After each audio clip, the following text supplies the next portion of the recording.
If we can go back to track down and the screenwriting process. Yeah. So we've heard instances of writers working on a screenplay for, let's say, 1 or 2 months, and in some cases a few weeks. How much work did you put into writing track down? So track down took a long time. And why did it take a long time? Because it was really our first action script. I mean, it took a long time because, first of all, we were working as a partnership. And partnerships are difficult because you bicker a lot. You know, like what stays in, what goes out. It's good because you have an extra set of ears and eyes.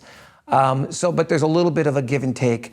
Also, both of us were working, full time. I was working at Universal, and when you work for a studio, I didn't get home till 7 o'clock at night, you know. So Jim, my writing partner, lived in the same building as me, so we would start working at 8 o'clock at night, work till midnight. But you know, you can't do it every night. I would say that took us a half a year, 6 months or longer to write in its entirety, from when we got the concept to when we actually felt like this is ready to show. I know that as we continued to work down the line, everything shrunk. We were able to do things in 8 weeks, 12 weeks at the most. But initially, first time around, we were taking our time because we were a little nervous. We also had, and this is a fear that all first-time writers have, we had the fear of finishing. As you get closer to the end of your script, you're really nervous about finishing it because it's gonna suck. That's what you start telling yourself. You get this imposter syndrome, right? Like, when I read this, it's going to be horrible. So I know we were really nervous about getting to the end of the script and then giving it to friends to read and getting that negative feedback that we were so afraid was going to happen. But their feedback was good, so maybe the time spent was good. But our first time definitely took us much longer than it would in future screenplays.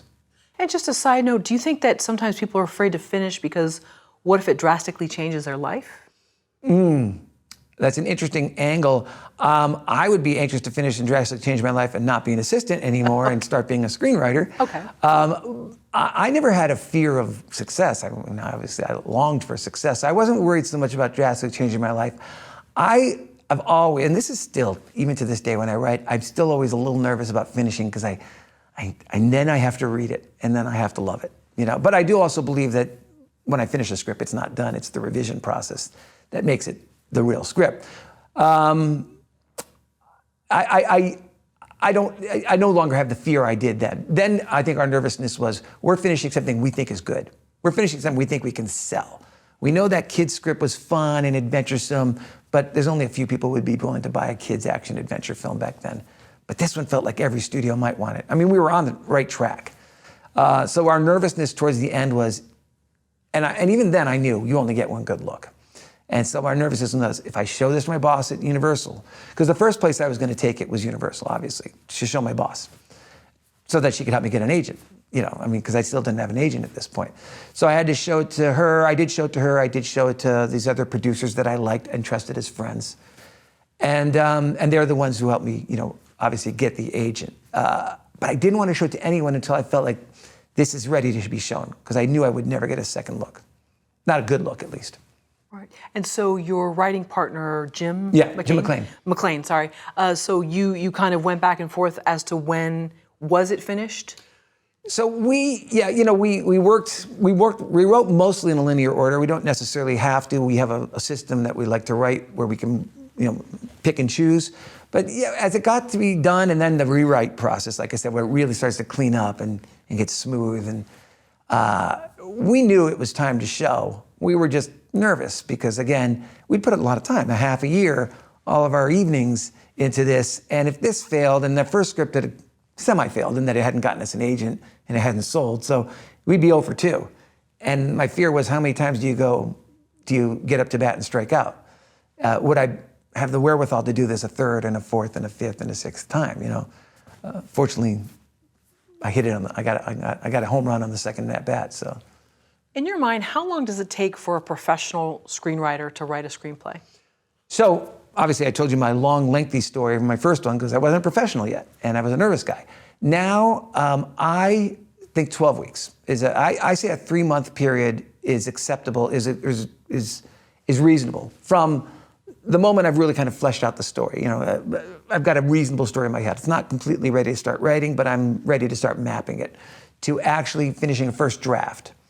I would say 3 months, but that's working every day, you know, and not having another job and such, you know, and concentrating on this and really putting in the time. Trying to work, you know, 8, 10 hours a day on this, taking breaks. I can't work for more than an hour without walking around the house or playing video games. Clear the brain, get back in, that kind of thing.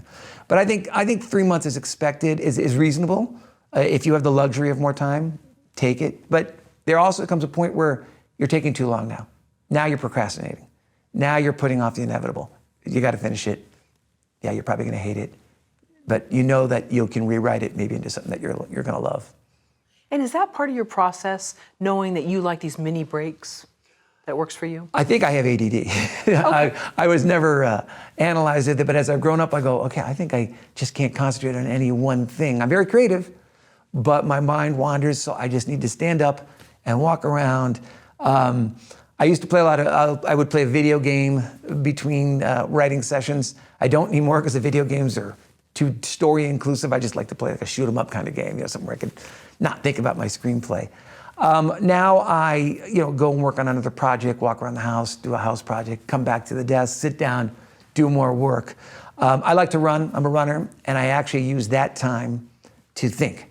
I run with music, but when I really want to think, I take out the headphones and I run in silence.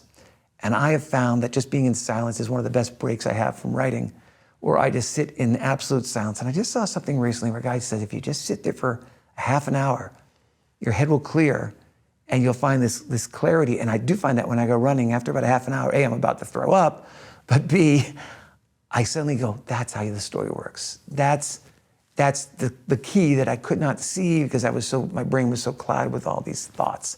So moments of clarity, away from the screenplay, away from the computer screen, just running the idea in my brain, that's wonderful for me.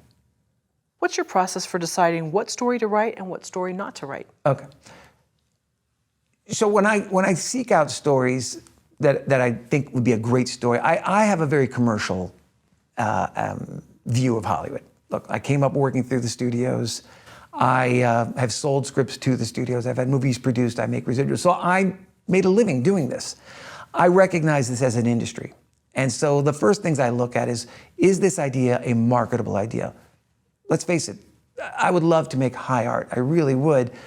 But it is important to me that I can make something that can be seen, which means if I write a story, it needs to be something that can be sold. And so the things when I have to weigh out a story, I have to say, is this something that is going to be marketable and out there?